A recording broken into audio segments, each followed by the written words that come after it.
Ladies and gentlemen, please welcome the Shadow Chancellor of the Exchequer, Mel Stride.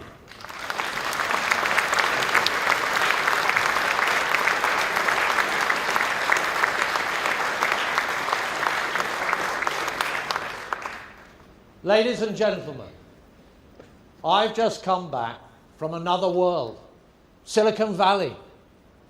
It really is a different world over there. The innovation, the dynamism, the constant yearning for faster, better, stronger. I visited technology companies at the very forefront of the revolution in artificial intelligence. Venture capitalists ploughing billions into bristling new things. Lower taxes, cheaper energy, and a people plugged in to making things happen. Right there, in that place, you could almost reach out and touch the future. I glimpsed everything, from driverless cars to humanoid robots, to AI, to advanced reasoning, to quantum computing, to simulated brains, to neuromorphic architectures. I know you don't know, I know. I didn't know what that meant either. Now, you might think that a trip like that would have depressed me when I look at our own economy, stagnating under the cold, dead hand of a Labour government. But far from it, far from it. It raised my spirits because it reinforced in me the sense of what is possible for our country. For ours is a great country of drive and ambition and creativity, of decency, of tradition and heritage. We made the modern world, and we can remake ourselves. For there is a path for us to a more prosperous future.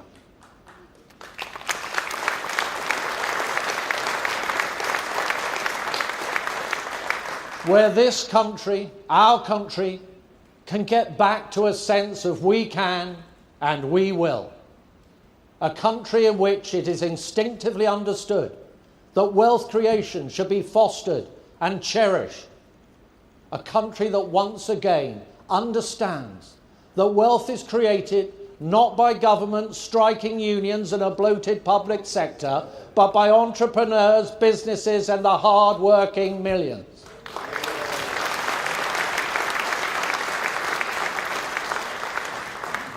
That the makers matter. And to business today, I say loud and clear, Labour may have given up on you, but this Conservative Party never ever will. We will always be there for business.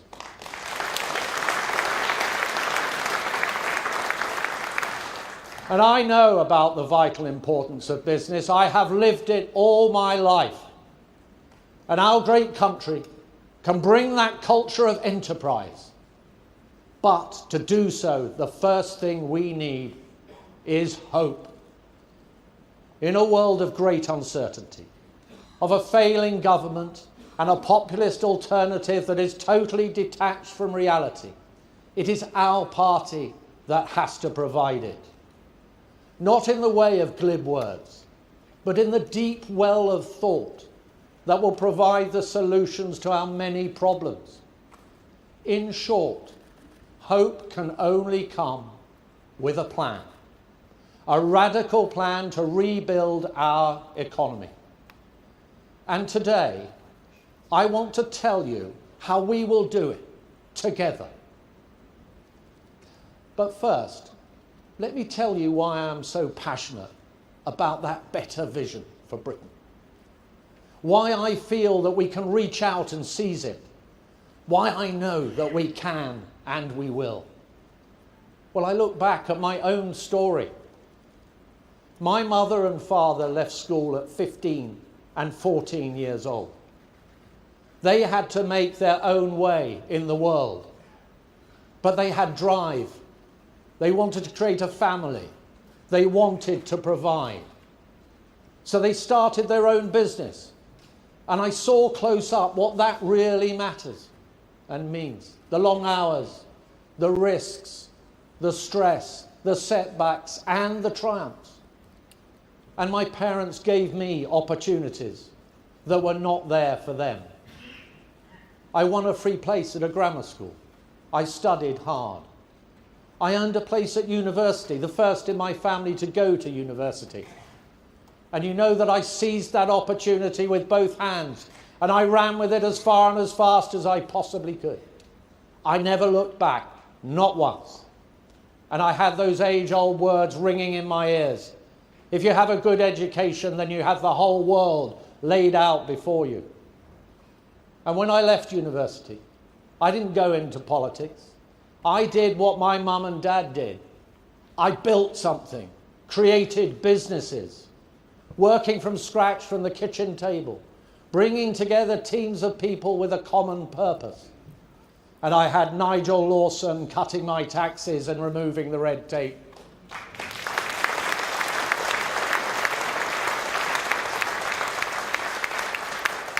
And the whole spirit of that time was one of enterprise and opportunity. And I have in my mind now that image of Margaret Thatcher and Richard Branson on that boat travelling down the Thames with a light playing on the water like an endless stream of opportunity.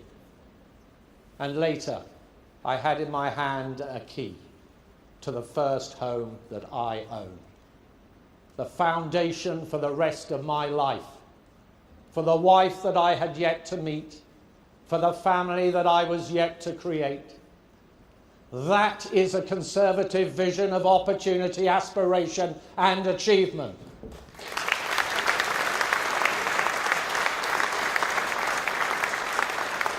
And that is what we are going to bring back. We can and we will.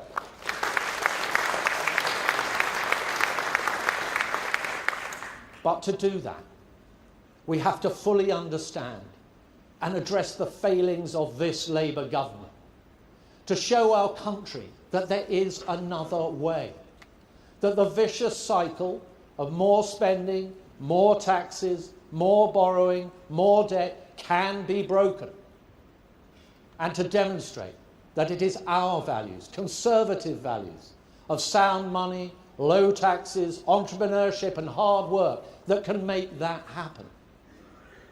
And millions are crying out for this. Just look at what this government is doing. Constantly pumping up the size of the state. Increasing spending by 100 billion a year. That's 10 times what they said in their manifesto. And they said their plans involved hardly any tax increases. But what have they done? A £40 billion tax rate, most of it on jobs. And now that Rachel Reeves has blown a vast hole in the public finances, yet more tax rises await. In fact, under Labour, nothing is safe from the taxman. Not your job, not your home, not your pension, not your farm, not your business, not even that which you simply wish to pass on to your own children. You name it, they'll tax it. And we say, enough is enough.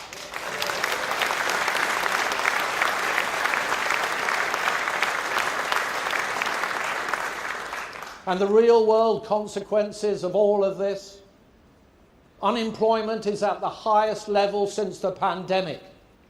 In the hospitality sector alone, 89,000 jobs have been destroyed, hitting our young people the hardest.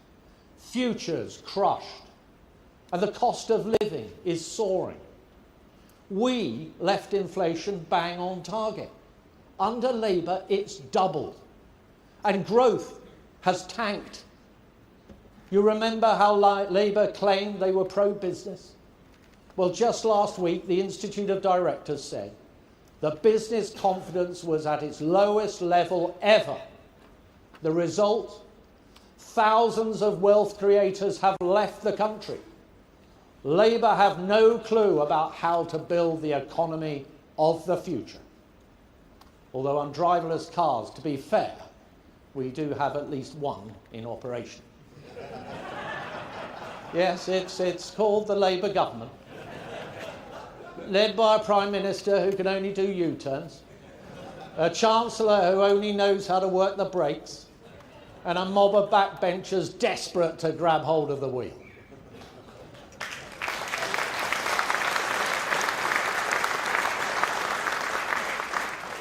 Now, of course, thanks to Labour, our national debt is getting bigger and bigger and bigger.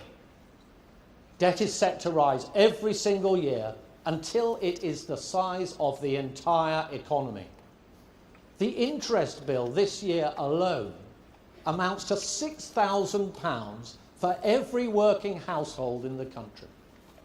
And Labour's profligacy means our borrowing costs are now higher than Greece. Lower growth and higher debt sees us weaker and increasingly vulnerable. That is not just irresponsible, it is dangerous. And look at reform. They are just as bad. Reform's manifesto promised tens of billions in unfunded commitments. They want to scrap the two-child benefit cap, spending billions more on welfare, and they want you to pay for it. We say that if you want to fund a large family, then that's great, but you should look to yourself to pay, not the state.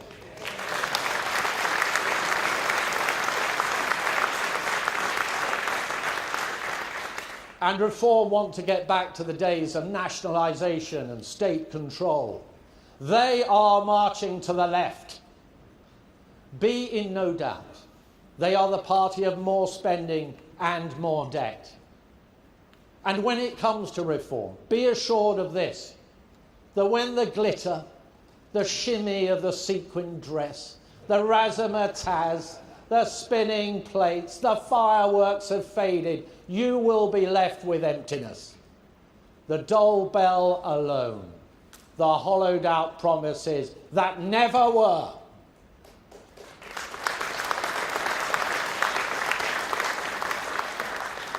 But Reform are being found out, and it is this Conservative Party that is holding them to account.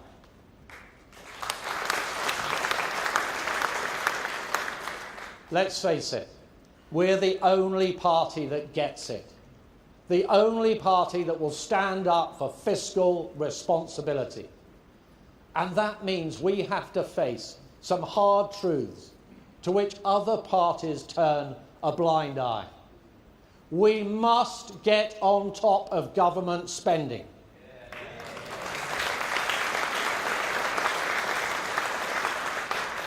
So where Labour have failed, we will bring down our spiralling welfare bill, completely overhaul our benefit system, and put an end once and for all to the human tragedy of millions being consigned to a life on benefits. That is not just a financial imperative, it is a moral duty. For we believe in the dignity and decency of work. That is essential to the health of the individual and the stability of our country. But equally, it is the purest belief of our party that looking after the most vulnerable is the hallmark of a civilised society. But to do that, we need a system that is fair and commands the widespread support of those who pay for it. The current system does not. So we will ensure the benefits are properly targeted at those most in need, with people thriving in jobs where they can and should be working. That includes stopping claims for people with less severe mental health problems, where what is needed is treatment and support, not simply cash.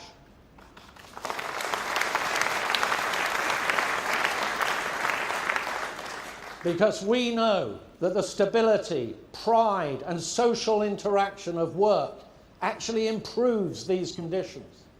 So we say, Labour want to park you on benefits, we want to help you to a better life.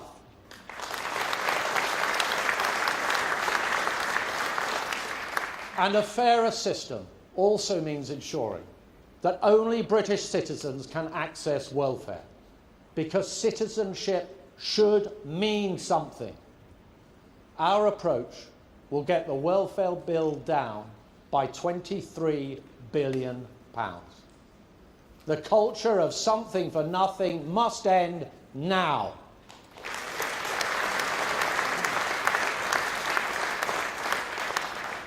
Now, the civil service is too large. In 2016, there were 384,000 civil servants. Today, there are 517,000. We will bring the numbers back down, saving £1 in every 4. And we simply cannot justify higher taxes at home to pay for more spending abroad. So we will significantly reduce the overseas aid budget.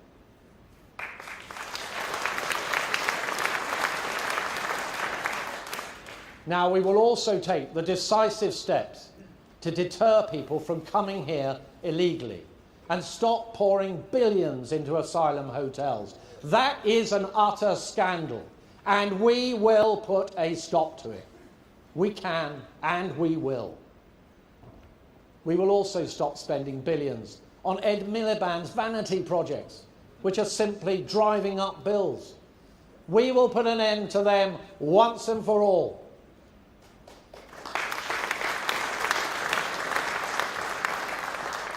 In total, the savings I am setting out today would reduce the size of government by almost £50 billion. Now, I am a realist, and we must recognise that this Labour government will be leaving huge debts behind. So I cannot simply say we will use all of those savings to spend more elsewhere or to cut taxes. We will bring taxes down. We must. But we will only do so when it is affordable, just as Nigel Lawson did. Because we know where the alternative path leads. We saw that with a mini-budget in 2022. So let me be clear. The Conservative Party will never, ever make fiscal commitments without spelling out exactly how they will be paid for.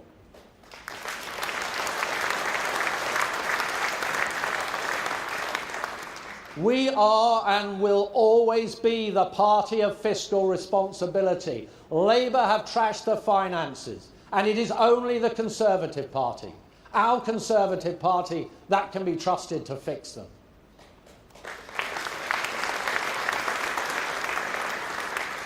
So I want to make a very clear statement to you today. Those savings will mean we can urgently bring down government borrowing, because we cannot deliver stability unless we live within our means. No more pretending we can keep spending money we simply do not have. It falls to us, as today's Conservatives, to do the responsible thing. That's the right thing for our country, and it's also the right thing for the next generation. So to younger people I say, we will get debt off your back. We can and we will.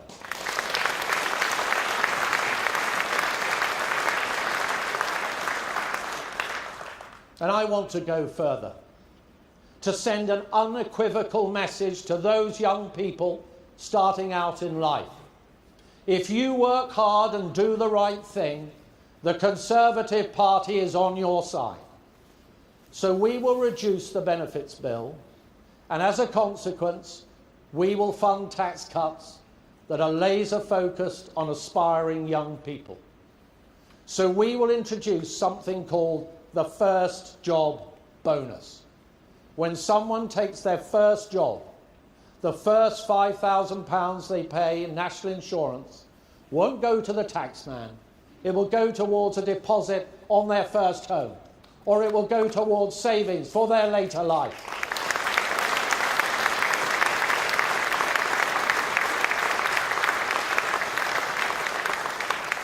For a working couple, that means £10,000, helping them buy a home, build a family, save for the future.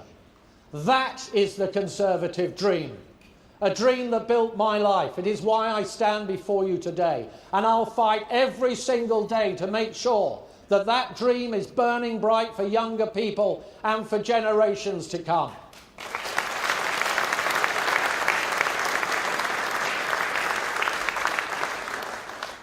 But responsibility also means building a stronger society through a stronger economy. That is a Conservative value. It means understanding that it is small businesses, the collective efforts of millions, those who get up early and work all hours, who strive and serve, the little platoons that together form a mighty army. They are the force that binds communities together. And at the heart of those communities stand our high streets. Where they thrive, we thrive. Where they fall into decay, the crime and fear seeps in.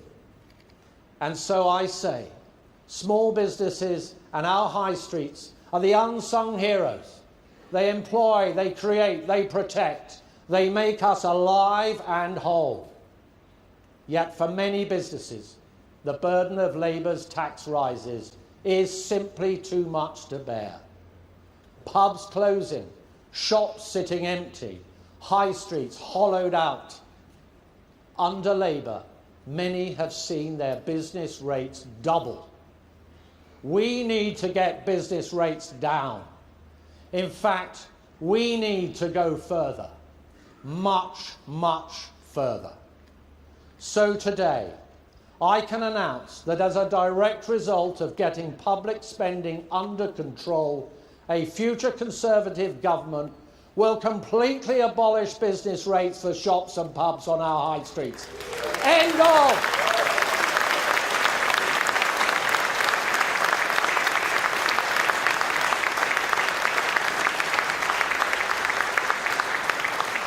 End of, finished, gone.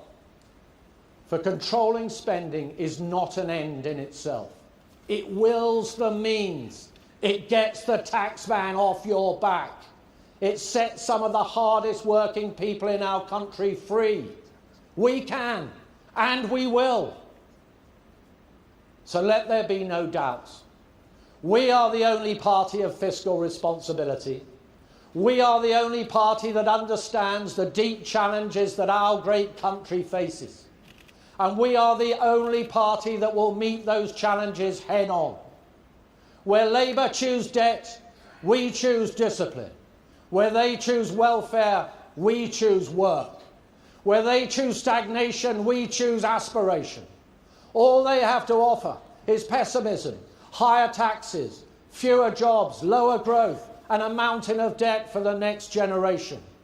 What we stand for is something far bigger and far greater than that. Conservative values, opportunity, aspiration, optimism. We are the party of hope. We are the party of the future. We can and we will